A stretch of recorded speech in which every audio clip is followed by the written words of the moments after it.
Well, Alex, welcome. Now I know you're another Peloton lover, so we'll chat about that after. But to start, first of all, thank you so much for doing our Fireside with FedTech. It's been wonderful getting to know you over the last few weeks that we've been preparing for this. I'm really excited to have you join me. So I will do a brief introduction and then ask you some questions. In the meantime, for the audience, please put any questions you have for Alex in the chat, and we will go from there. So welcome. Alex is the managing partner of J2 Ventures, and he began his career as a healthcare consultant for various firms, first in Chicago, and then in New Jersey. And he became a U.S. Army Reserve in military intelligence officer. So we'll have to talk about some of that today too. And while in training, Alex was recruited to be in a special operations joint task force role, and he was deployed to Afghanistan and Iraq in 2017. Upon his return, Alex joined the Secretary of Defense's Innovation Unit, where he led human systems and joint command investment efforts for the U.S. Department of Defense. As a reservist, he currently manages the unit's investments efforts in deep technology through its early stage funding mechanisms, National Security Innovation Capital. Alex also holds roles working with leadership of KK and ARCO and strategic finance efforts within the U.S. Air Force under AFWorks. And he's helped deploy approximately $2 billion in national security related funding efforts. Alex holds a BA from Columbia University in the city of New York and an MBA from Harvard Business School. So Alex, welcome. And I will also say you wear another hat, that you are a new father of a beautiful 2-month-old baby girl. And I appreciate that you shared pictures with me getting my baby fixed, because my babies are not so little anymore. But welcome. So as we kind of discussed, and I've loved getting to know you a little bit, we're going to start a little bit different. I normally ask about the journey, but I want to know kind of where you started. So you went to Columbia. Let's go back in time several years. When you started Columbia, what did you want to be when you grow up? Yeah, no, first of all, thank you so much for having me, Amanda. I've really enjoyed getting to know you and the rest of the FedTech team. It seems like a really awesome platform. So I'm privileged to be here. But I think when you talk about getting started, it probably started before Columbia, when I was a fledgling mock trial attorney at Sacred Heart Prep in California. And the original intent was actually to be a lawyer. So I chose Columbia because of the political science curriculum, its associations with the law school, just being in New York, I felt was a good way to learn how to talk fast and think on your feet. So I thought that was that it was a good confluence of a lot of things that I was looking for. And when I was there was a hard pivot of wanting to work in medicine. There's nothing, law, I think, felt a little removed from the people that I was looking to help. I think lawyers do amazing work. I just didn't think it was the kind of impact that I wanted to have. So there was actually a hard pivot in there to do an entirely pre-med curriculum. So biology, chemistry, et cetera, and then worked at Columbia Medical Center, working in liver transplant pathology. And probably the most impactful thing that I did during my 20s, not my entire 20s, I guess I was 19 when I joined. So in my teenage years was working on the University Ambulance Corps in Harlem and Morningside Heights. Wow. So what was that like? I mean, that's so different than, mock trial and prep school, which, by the way, I was on mock trial as well. And I hate to be that person, right, who's looking back at like some very common incidents when they were 15 and being like, oh, this is where it all changed. But it, in reality, it was candidly, my mom passed away when I was very young, and I think there were a lot of circumstances that were trying to address those issues of saying, what was it that caused the issues for her to pass away in the first place? And then what was my role in all of that, which I was 8th grade, so my role was pretty minimal. But I mean, when you see it happening, I was 10 when she passed away, but I was 8 when she was diagnosed with cancer. When you see it happening, there's a sense of helplessness that I feel like informs somebody's career thereafter to never want to feel that way again and help other people not feel that way again. And so I think when I think through whether it was aspiring attorney, aspiring doctor, everything has this sense of where was it that I could gravitate to make the most impact and solve the most problems in the most effective way, given the skill set I had. But Columbia was an amazing place to just grow and move on, which is ironic because I ended up graduating early because I just kind of wanted to move on from college, but I really, really did love it there. So you talked about these critical problems and how life events really changed your path and showed what things really meant to you. This has kind of been a theme as you and I have been talking. So what are some of these critical problems that you talk about, and like, what does that mean for you, and how has that kind of driven your career? Yeah, it's tough to say that I have an entire grasp of every critical problem that's coming out, but the ones that we have identified and kind of moving forward, I think were issues in being able to see the solutions of the future and impact problems of today. Broadly speaking, I think that's actually more of a philosophy than it is a grasp on a specific problem set. And so even within the military, it was fascinating to come back from deployment in Iraq and work immediately in an innovation cell whose only role is to try and filter in the best solutions from the private sector and work with the public sector. So you had alluded to the role that I had in the human systems portfolio. That was an offshoot from a lot of the healthcare work that I had before, working at Booz & Company and Blue Cross Blue Shield. But ultimately, the purview is pretty broad of how do we get the best in venture capital, the best in civilian technology, and get them to be excited about military problem sets. And I think in there, that opened up what I felt were the three most critical problems that would be facing national security writ large, which I felt was healthcare broadly. There are 9 million veterans in the United States. I think the VA is filled with amazing people, amazing physicians, amazing operators, but anybody who has gotten care there knows that there is a massive opportunity to overhaul that system to be more technologically relevant. Next generation materials, I don't think that we're going to broadly move away from planes and tanks and trains and all of these things, but they will need better skins, they will need better metals, they will need more sustainable materials inside. And artificial intelligence broadly, I think that's also something that has gotten a lot of attention now, but in being able to help it scale from an informed perspective in the private sector, those are kind of the three areas that we focused on. And then how does that translate now to what you're doing at J2B? So when I was working in the innovation cell for OSD, we had to reach out to a lot of venture capitalists, and I felt that there was a bifurcation, Amanda. There, right? So there's the amazing VC firms that are not going anywhere, right? The Sequoia, Excel, NEA, like household names that everybody knows. They funded our favorite companies. They're so massive that that's fantastic. But I didn't find that those folks were keenly focused on defense, and so. Right, there was the squishy middle of venture capital firms, and then there was this tier that I found unimpressive and almost predatory in the way that they were approaching defense. So, right, it was this either information arbitrage or false representation of their capabilities, and they would come and they had these relationships, but they very much, sorry, let me turn off my LinkedIn messaging. They would trade off of, I think, information that actually should be broadly available, which we are trying to make broadly available within DoD. And they would use that to get equity stakes in companies, but they weren't really invested in the success of those companies. And I don't want to use like too strong a language, but I really resent that model. And I think that that's wrong. I think that venture capitalists should help companies scale in a sustainable way, not just help them get on contract with something small like a $100,000 SIBR. So that was the focus on J2 Ventures, which was to help companies scale in defense, but in a way that would have the sophistication of any other VC firm. And so as far as that goes, the Defense Department, I mean, and we've talked a little bit about this, it's been changing, right? And they've been welcoming innovation.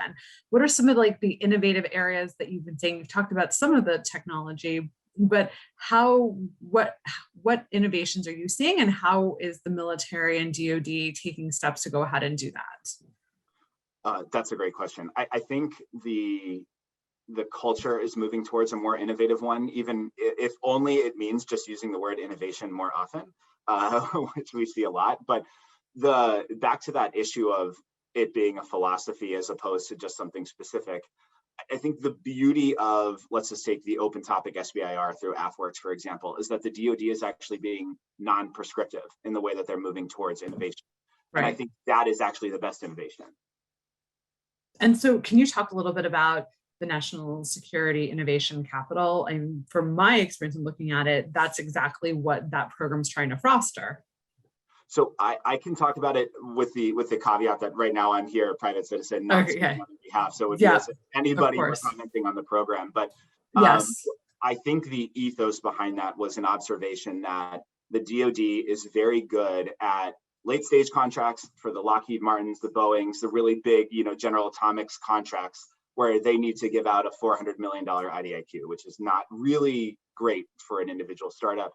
And then the DoD is really, really good at this kind of TRL 4 through 6 kind of DARPA, NSF, NIH grant level technology where, there are some folks that are making things that they know are relevant because that's what their thesis defense is on. And so they're able to get funding there. But the DoD has could do a better job of incentivizing people to create next generation hardware technology that's more at that TRL 3, and specifically in areas that I think are going to be of a future national security focus for America, quantum sensing, space technology, communications, and NSIC is meant to de-risk the venture capital participation in those technologies. I think it's done an amazing job so far. That would be the brainchild of Mike Brown at DIU, who's just an incredible leader.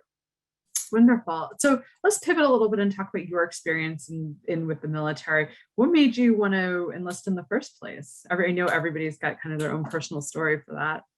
Yeah, and I say this, by the way, with the understanding. I think there's someone in the audience that I went to OCS with. So I just think that that's really cool, which is testament to how small the community is. But my dad is, I am first generation American. Mom was born here, my dad was not. And I think in that process, you get the ability to reflect on how lucky we are to be in America. It is truly an amazing country. Hey, Jay. And I felt like I had been given a ton going to Columbia, working as a consultant. And there was this effect, Amanda, of there were two things converged at once. One was I saw where my life was going. I was on this hedonic treadmill of let's just do the things that you're supposed to do. Let's be a consultant. Let's go to fancy schools. Let's whatever.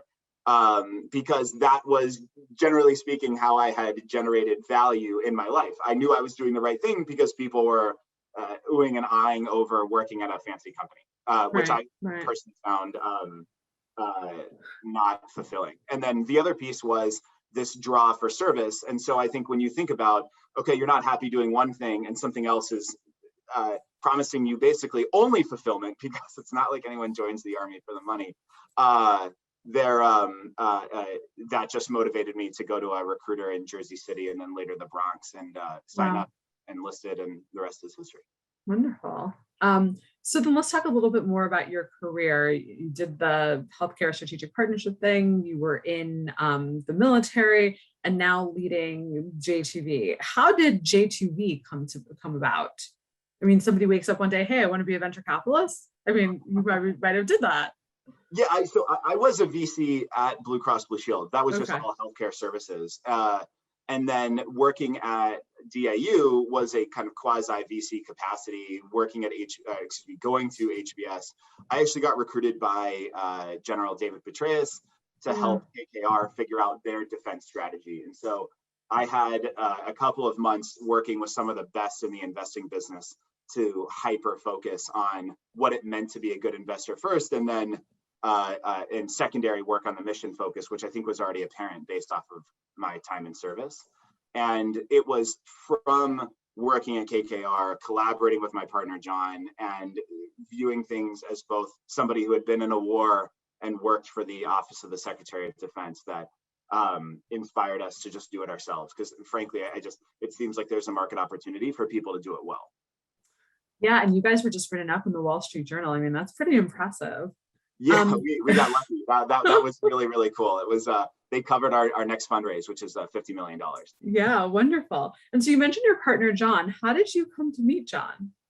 So when I made reference to the ambulance corps that I was on, John was a PhD student at Columbia when I was an undergrad, and he was also volunteering for the ambulance. So there was a summer, I think it was my junior year, don't quote me on this, that John and I were just staffed together the entire time. And summer in New York is a crazy time, especially summer in Harlem. So we I hope it wasn't as hot as it is today here in DC or Boston.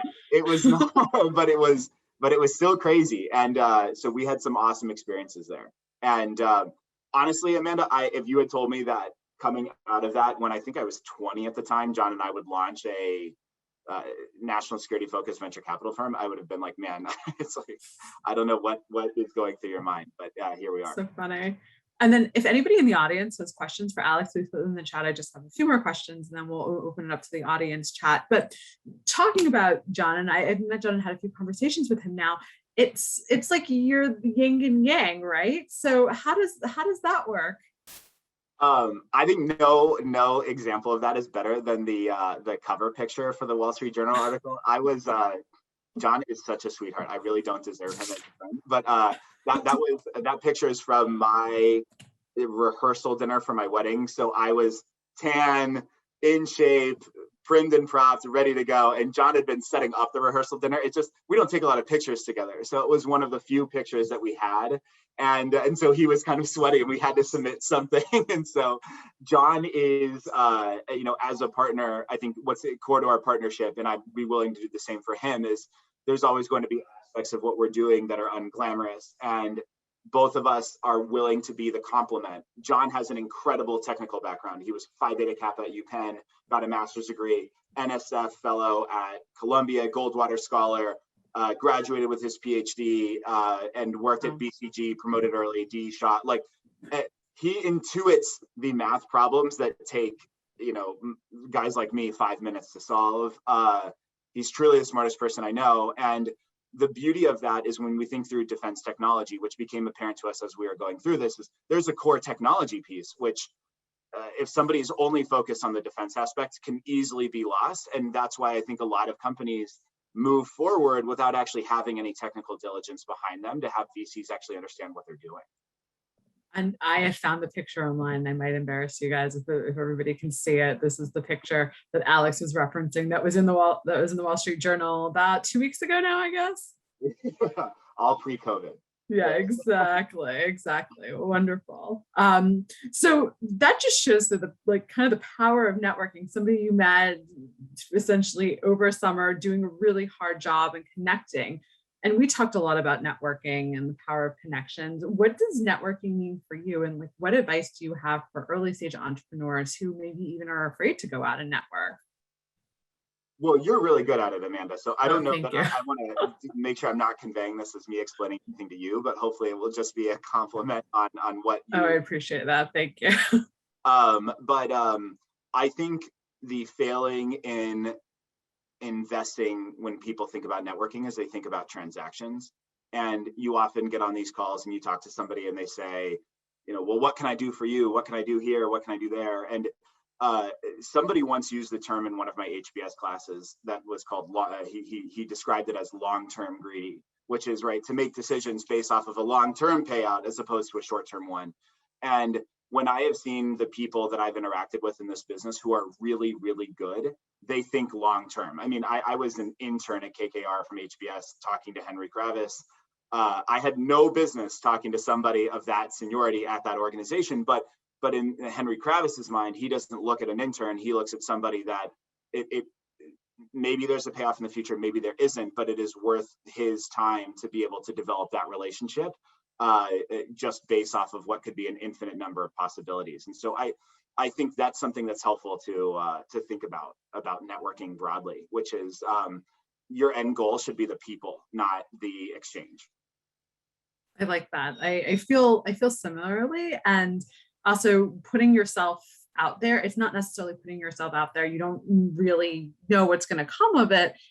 It's just being authentic as well, which you are very good at as well. So, so as far as when you do due diligence, and a lot of, especially first-time entrepreneurs are always like, how do I get my company looked at? Is there steps that I need to take to get more attention? So when you're doing due diligence on a company, what are you essentially looking for? It depends on the technology space and where they position their value prop. But this is going to sound trite, but it's trite because it's true. You look at the technology, the team behind it, and what they claim to be building. when you talk about team, people talk about tenacity, they talk about backgrounds and all of this, but I don't think they explain why that makes sense. It doesn't matter what company you're at, right? You could be Microsoft in 2015, or you could be two people and a dog who are going to, reinvent microchips. There is going to be a change that you have to go through that will fundamentally alter your business. It really doesn't matter. And so I think when we think about teams, that's the piece that we're looking at. When we think about technology, we think about a competitive advantage that somebody in the market cannot come downstream and take over if they wanted to. And when we think about product market fit, are we solving a problem that anybody asked for? I think 0 to 1, Peter Thiel gives the example of a British restaurant in Palo Alto, and it's like, you don't see those, but I think that's because nobody wants them. And so you'll often get this, nobody's doing this. And sometimes the response is there's a reason why. That's funny. I just re-listened to that book while I was down in Florida a few weeks ago. And he gives the example too, I think in the same section, about the Indian restaurant in Palo Alto as well. It's like, you could have the best naan, but if the people aren't coming to try the best naan, then, it doesn't matter. And it doesn't really matter even what you think. If you think you're the best and have the best naan, somebody down the street also probably thinks they have the best naan. So essentially, What is that differentiator? Well, and this is especially true in federal innovation, right? Because you may not know that you're right for 10 years. And it's such a long cycle. And I think that's the hardest part about being an investor in this space, is not being able to communicate against current needs, but rather future needs. And so one of the companies we invested in is called Tasso. It's a do-it-yourself blood draw. That was a spin-off from DARPA. Not relevant until COVID hit. I mean, I think it was always relevant, but not extraordinarily relevant until COVID hit. And now everybody is in at-home testing. Humana, Cigna, big guys, little guys. Nobody wants to go into a hospital to get regular procedures. There's a huge, I think CMS even underwrites remote physiological monitoring as if it were an in-office visit, which raises the financial incentive to do so. And that's a company that is hitting its stride significantly now. But if you had seen them 10 years ago when they were coming out of DARPA, I think a lot of people missed the mark. So we've been very fortunate to partner with them now. That's a really good point about the deep tech, or some people call it hard tech, right? Deep tech is hard to get funded, and I'm speaking from experience too. So where do you see areas of deep tech coming forward first, and then maybe the next step and the next generation of that? I think NSIC did a good job of finding this. So I would agree with the areas that were put forth there, which is going to be in sensing, specifically quantum, which I know you and I have talked about, Amanda. I think the need for specificity is very important when people are talking about these deep tech areas. It's one thing to say I make a sensor. It's a whole other thing to say I make a next generation gravimeter. And communications, for example, as we move into 5G, people forget the military was actually the forward adopter for things like the internet and email. So when you think about more efficient communications, the federal space is a great way to land and expand in that market. And I think space is very exciting. I don't claim to know a ton about it. I worry that there are some space areas that are very significant and that will have amazing outcomes for startups, and that there are some that I think are overblown. But overall, when you think about what works in space that you can translate to the civilian market, I think that that's also very relevant. You think about hypersonics, supersonic travel, things like that, different types of engines, different types of fuel sources. Those are always going to be relevant. Communication nodes. Wonderful. And I encourage the audience to put questions for Alex either in the chat or in the questions or answer section. We'll ask a few more questions and then pivot over to your questions. And Alex, I'm sure you would welcome anything at this point. Talked about a lot of topics. I want to go to kind of the FedTech model. And there's some people on here who are participants or had been participants in our startup studio model and related to commercialization. So first-time entrepreneur, let's say, looking to commercialize a DoD technology. What advice do you have for somebody like that? Or what advice do you have for just somebody who's looking to commercialize a technology from the federal government as a whole? That's a good question. I think you need to sell the vision. That, again, all of this is going to sound really trite, so bear with me while I explain why it's not trite. And it's when you think through defense innovation, federal innovation, it has a lot more in common with biotech than anything else, right? Which is to say, when you are going to IPO a biotechnology company, you don't say, I have these amazing pill production plants, I have 50 engineers, I run a blog, I do a bunch of stuff, I talk to a bunch of guys at Pfizer and they all agree this is great. I mean, maybe that last part we'll discount, but all of those pieces are just an enablement towards the end goal, which is a company that cures cancer. So when you're selling your product, the reason these things IPO when they've only gone through 3 levels of FDA clearance is because there is a massive potential to upend the entire market. And when you think about people who have done really well in defense, it's not really incremental gains that people have sold, because largely speaking, they're good engineers at Lockheed and Boeing and all these other places that are capable of doing that. It is a massive 0 to 1 moment, to borrow from our previous part of this conversation, where you are saying this is going to be game changing for the entire market. And the only way for Lockheed or Raytheon or what have you to catch up is to buy us, or we'll IPO individually.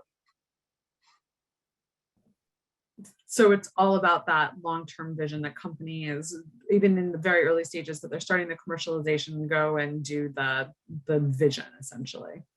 Truly transformational, that you should map towards a way that you're going to get government contracts in the interim. So you could say, right, I figured out, we'll think through quantum, for example, right? You can be in quantum communications, you can be in quantum sensing. At the end of the day, it's just a really, really, really cool company that operates at the atomic level. But the more that you can say, this is going to change how people talk to each other. This is going to change how encryption and cybersecurity works. This is going to change how people move through borders. That is very helpful. But in the interim, you can say, DARPA is going to be looking for this type of technology to fit this use case, and this is how we're going to scale over time.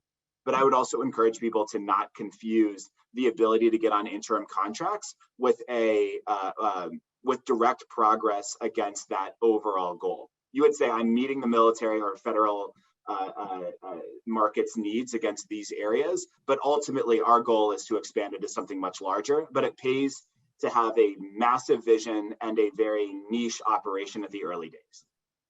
And that makes sense, especially with the FedTech model. And as we've talked about, a lot of customer discovery and trying to find some market fit, especially as part of our startup studio program.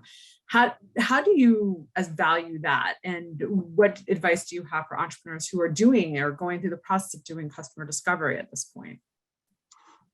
I think trust goes a long way in this industry. So people get turned off when there isn't exactly money behind an interaction. Going back to that point of networking, if you're in the room with somebody from SOCOM, somebody from JSOC, somebody from Army Futures Command, and they're having a conversation with you, that can be very valuable in how you develop your product, depending on the stage that you're at. And that goes back to the point of, how do you inform the overall process of how you're scaling your company? How do you know that things are happening? So I think what's helpful is to really put yourself out there. The military wants to meet new and innovative companies. I think if you cold email people, you will be hard pressed to find somebody who is in an innovation cell that won't want to take the call, that won't want to discuss, if you do a good job of positioning it. That doesn't mean, right, because they have the statutory obligation to speak to you, that they have to. These people, like you, Amanda, right, they have kids, they have lives, they have a million other priorities. They have to do annual wellness visits. So I think that it doesn't mean that you get to be lazy about the networking process, but it does mean that there is excitement on the other end and that people want to engage. So put yourself out there. So if you're putting yourself out there and you keep getting rejected, what advice do you have then? Just keep going. When we were raising our fund, I mean, I think, for every, in the early days, we must have spoken to 100 people to raise the fund before we had any money, right? And that's, so I've done fundraising myself. I have a lot of sympathy for people in this process. It's really hard, but it's really hard to make massive change. And ultimately, these people have equity in their company, so it's really hard to make a lot of money. Unfortunately, you're not going to get a lot of sympathy. You're still in America. You're still in a fantastic country. There's still a lot of other jobs you can do. So if you want to do something extraordinary, then you have to pay an extraordinary price to do so. I like that. We should quote that and put it somewhere for when you're running something like when J2V turns into the next NEA or something. I think I actually stole that from season 3 of Silicon Valley when I need to watch that. They steal the venture capitalist in a fake Uber, and he goes to the CEO and says, the VC says, oh, I'm so sorry. Is it hard to become a billionaire? And it's like, yeah, it's hard. And that's why so few people do it. And that's why it's so lucrative when it works. And so that's why it's so valuable if you're the person that invents the next best thing, because a lot of people aren't going to be willing to do that. And so I would say, if you're getting rejected over and over, that's a sign of progress, not taking a step back, because everybody has gone through it. So here's the question. If you keep getting rejected, when do you actually pivot? So I'm saying from experience, when I was fundraising for a company, we kept getting rejected, right? And for various reasons, not really ever the same reasons. And we thought we were great. We were a female team. We had deep tech, but there was always some sort of reason. When do you pivot? And I have some thoughts related to this too, but I would actually love to hear your thoughts, Amanda. When did you pivot? Like, can I turn that on? Well, so actually in the case of this company, I can't speak too much about it, but they didn't actually pivot per se. The actual technology, the technology wasn't necessarily the problem. It was more on the business model side. So it wasn't so much that they pivoted the technology, they're pivoting more of, who they spoke to. Understood. And so it opened up a whole new, we kept going, I guess, as you were saying, but it opened up a whole new group of people. And then in some of the other stuff that I've done, like I keep joking that nobody's telling me I'm crazy yet is the key word there, right? Yeah. Well, it sounds like there are a couple of problems at play there, one of which may have been gender bias, which is a big issue in venture, and that's inexcusable. So that there's nothing that any VC can say that's defensible on that dimension. But on, in the sense of, when do you know that what's the difference between just being ardent and being hard-headed? And I think that's why it's important to have a very to maintain your openness towards feedback during the process. Getting rejected 100 times doesn't mean that you should go and get rejected 100 times and then on the 101st it's going to hit. It means that during that, you need to be open and say, what is it? Thank you for your feedback. Thank you for your time. What is it that we should be adjusting? Because I actually think if you are open to that, and a lot of people are willing to give it because they want to be helpful in the interim, because they've already invested some aspect of their time, you will start to get nuggets that will tell a consistent story about where the adjustments can be made. Where I have seen founders fail is when they don't have that. When they come back and they say, okay, fine, like not a fit, whatever, like on to the next one. The ones that will come back and say, hey, what aspect of it we felt that this was a fit, where can we adjust, have usually gone on to succeed. And I mean that you have to do that in earnest. Right. So if people are hearing this isn't a fit from multiple different groups, how do you know which advice to take and which pivot to make? I mean, that was one of the decisions that this company had to make and ultimately made it. But how do you make that decision? This is going to sound unsatisfying, right? Because it depends. But I think this is where, one, that openness that we had talked about is helpful. And two, I think having an outside voice that's not in the company to be able to bounce these things off of, like an advisory network, is really, really helpful. There are some advisors that are great to give signal to your company, put on a couple of 4-star generals and you look really legit, a couple of industry folks, right? But having friends, it's so lonely to be an entrepreneur. Having friends that are going to sit there and be there with you through the process that can give you honest feedback is invaluable. And I think that's a part, when we think about J2 Ventures, why John and I are partners, there is an element of yin and yang, but there is also an element of we're going through it together. And I think the yin and yang feeds in, because I know John will never lie to me. We've had bad pitches where afterwards John was like, you did terrible. And I'm like, I really did do that, didn't I? Maybe the baby was keeping you up all night. Well, but ironically, now that I have the baby, it seems like all of our pitches go really well. But like, oh, that's good. Just show her picture all the time, and it would be fine. Yeah, exactly. Right. But I mean, we were pitching for 14 months, and I think what's important to know is, right, the Beatles didn't get started in England. They weren't some hit sensation. They went to Germany and they played a bunch of shows that sucked. And a lot of Germans were like, oh, maybe, I speak enough English to know what they're saying. I think it's kind of cool. If anyone's seen the show, The Marvelous Miss Maisel, which my wife loves, one of the pieces they talk about is, as a comedian, she needs to go and get herself out there because the early days will always be terrible. Everybody was always bad at the beginning. It's just a function of, did you listen to the advice? Did you have a trusted advocate on the other side? And then did you adjust? Because nobody starts out good. In fact, most of the time, like a savant ends up being lackluster when it comes to long-term performance. Yes, and I do agree with that as well. I mean, I think about, you'll see soon in several months, it will go by very fast. Think about a child learning how to walk. I mean, at first they keep falling down, they try to pull themselves up on every little thing, and then one day they just get up and go. Yeah, well, man, I'm right now, parenting is really easy, Amanda. I kind of like the, let her sit there and I know where she is all the time. Yeah. Just wait till they roll and then you can't keep them in bed anymore. So parenting advice, welcome for Alex in chat too, please. And please keep going on the questions. But I guess from your friend Jay, and Jay, thanks for joining. If you're a software-based startup founder, say 1 to 3 people in a garage, which of course every startup, my partner and my startup and I joke about, every startup needs to start in a garage. Even if it's in $1 million home in Bethesda. How do you get access to problems whose solutions the DoD would be interested in? And specifically access to, 1, the end users experiencing the problems, and 2, the decision makers with the budgets who can improve the solutions? That's a good question. And also, hey Jay, how's it going? You look at proxies, I would say first, that are whose mission it is to be able to communicate the needs of DoD. So the Defense Innovation Unit, for example, is not some expeditionary unit that's going to go and fight in a war. Their job is to go and collect problem sets from across the entire enterprise, Coast Guard included, and communicate that back out to industry. That's usually targeted towards companies that are going to be a little later in their development, but reach out to anybody there, and they are willing to talk to you about the problems that they're seeing in conversations that they have an obligation to have with the end user on the DoD side. AFWorks, similarly, I know they have the open topic SBIR, but they still have specific topics of SBIR. There's the RRTO, which also has this Rapid Response Technology Office, which will regularly put out reports of, these are the technology areas we're looking to develop: Army Futures Command, Army Applications Lab, Air Force Research Laboratory. All of these folks, any one of the CFTs under Army Futures Command, not only do, but have an obligation to communicate their problems to industry.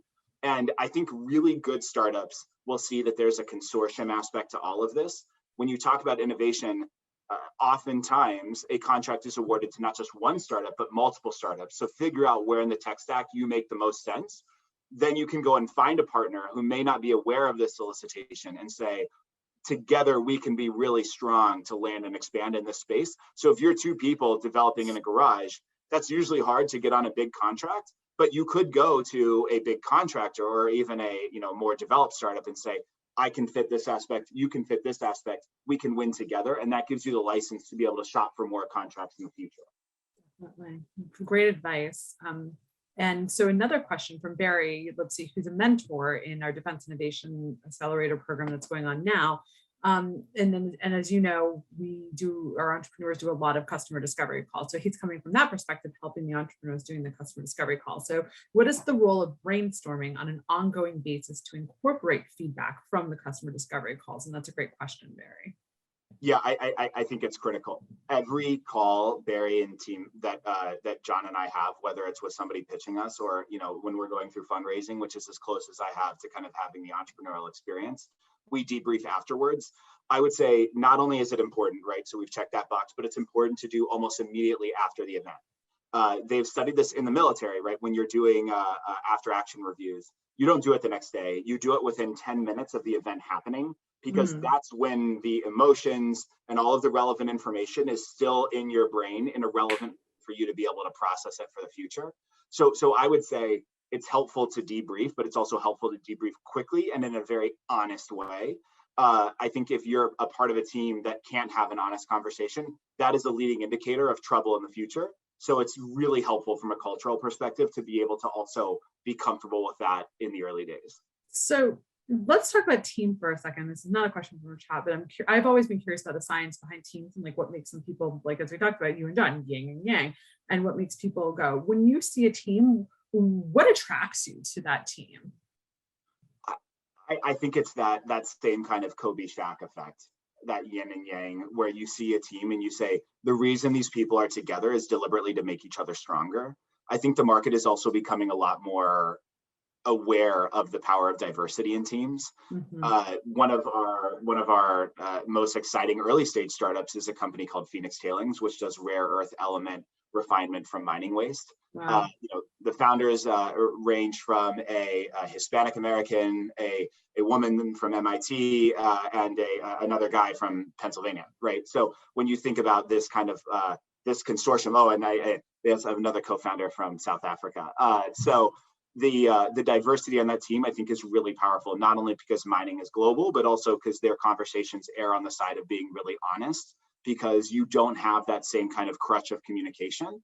You don't necessarily have to have like a multinational, multiracial, multi-gendered team. I think it is an asset, but what I think you look for in that team is the ability for people to communicate honestly with each other and get along in that, right? Disagree without being disagreeable. So I would encourage everybody, never fight on a pitch. I know that sounds like an obvious thing, but like the amount of times you see it, it would be, it would surprise you. And what we're looking for is exactly that. Somebody who can come and be a compliment and say, I don't need to watch this company all the time because these people have each other's best interests in an honest way in mind. That's wonderful. And is there just something that you see? I'm sure you see a ton of founders and even folks in other venture firms that you go to yourself, wow, they're a really great team. Yeah, it's that kind of je ne sais quoi, right? Really hard to say, but my partner John is better at this than I am. I think years of doing human intelligence have actually made me a lot more cautious when evaluating people. John is pretty good about feeling the effect of these are people that will know how to scale an entrepreneurial venture together. And that doesn't mean they have all the answers. It just means that they work well. Most VCs don't beat the market, right? And most VCs think that they're good at figuring this stuff out. So I think it's hard to say that there's a hard and fast answer. I can say we've been very lucky to have an amazing portfolio. And again, I think it just comes back to that very principled, very open and honest. It's not too early to talk about culture within an organization, even if it's just two people. I think that's actually really, really helpful to answer that core question. That's a really good point. So what does culture mean to you? They say culture eats strategy for breakfast. And I think it goes back to that kind of pivot model. Culture is why you do the job. There's a lot of ways to make money. The reason that attracts you to one specific way is because of what the organization stands for and what it means to be a part of it. And I think that's what culture means. It's when you're not with your baby and your family and you're doing really hard things. The reason you tolerate that is not because you're going to make an incremental dollar, which science says past 75,000, you're not actually that much happier. It's because you get fulfillment, and culture is the enabler of that. That's wonderful. Well, I mean, if anybody else has any questions to put in the chat, please do. I think we'll just wrap it up. We talked a little bit about books, and something that you said just then when I was asking the questions about evaluating people is the book Blink, your initial gut reaction. So that reminded me of it. But I'd love to hear you talk about 0 to 1, which is one of my favorite books too. But what else are you reading? Some else of your favorites, some podcasts that you listen to? You probably don't have time lately since the little girl came along. Well, the podcasts are clutch, right? Because you can listen to those while you're exercising, and it's a quintessential finance guy thing to do, to be listening to finance podcasts while you're bench pressing. And I listen to them when I'm running. It's okay, not just right. Guys. It's okay, and some of them are especially entertaining. My favorite one is the Robinhood Daily Snacks podcast, which is two guys. I think it's Nick and Jack are their names, and they talk about public markets information. They have 3 broad takeaways every day. If you talk about a good team, they have a really good interplay with each other. They have great banter. My wife listens to it, and she does not work in finance and absolutely loves it. It's very entertaining, and it's clean enough that you can have it on with your kids in the car. What was it? I'll put it in the chat. Oh yeah, it's Robinhood, as in like Oh, the trading app, mhm. Snacks Daily. Okay, Uh, perfect. the reason that's important is, the public markets inform the private markets in a big way. When investors are looking at investing in a space, they're thinking about what the exit multiple is, the valuation multiples as the company scales. So I think having a good pulse on that is really important. I read Axios Pro Rata every day in term sheet. Those are really helpful just to see what deals are happening. From a books perspective, I am finishing up The Bomber Mafia by Malcolm Mm, Gladwell, which mhm. is Oh, that's awesome. so solid, yeah. Have you read that one, Amanda? No, I haven't. I just read Blink actually for the first time. Also great. Malcolm Gladwell could do a history of socks, and I would read it. I know. The audiobook, I mean, he reads his audiobooks and I listen to a lot of audiobooks. He's amazing reading the audiobooks. Yeah, he's incredible. He also has a podcast called Revisionist History, Uh-huh. which is Yeah. really good that I've listened to. But from a book's perspective, I'm doing that, and then I'm actually reading because the Bomber Mafia is a pretty short book. I recommend it to anybody. It's just very, very exciting. VC and American History, which does a more exhaustive overview. It's just kind of interesting to see what our place is in all of this. Yeah, I've heard of that one too. Haven't read that one, but you gave some really great nuggets. Well, if anybody in the audience wants to ask Alex a few more questions, that would be great. But if not, Alex, I think I will wrap it up here. Is there anything else that you want to add to our chat? It's been a great 50 minutes, just flew by. Yeah, no, thanks so much for having me, Amanda. I think what FedTech is doing is really awesome. I'm glad to be a part of it. And I encourage anybody here to reach out if I can be helpful. Wonderful. Well, it was wonderful having you, and I would love to do a plug for our next Fireside with FedTech. It is going to be with Jeffrey Lai, who's actually in our audience today of MPod, and it's brought to you by FedTech, of course, and sponsored by Blue Knight. So that'll be a really interesting journey. And just like you, Alex, Jeffrey's a younger guy who is going on his first entrepreneurial journey in the healthcare space, and he was when I spoke to him, he said he's a recovering engineer. So it would be a nice contrast to you, who's recovering corporate development. So there you go. Well, thank you everybody for attending today. We look forward to seeing you on July 21st with Jeffrey, and please look to FedTech's LinkedIn and FedTech social media for the link for that. And with that, I will stop recording, and thank you everybody very much. We'll see you on July 21st.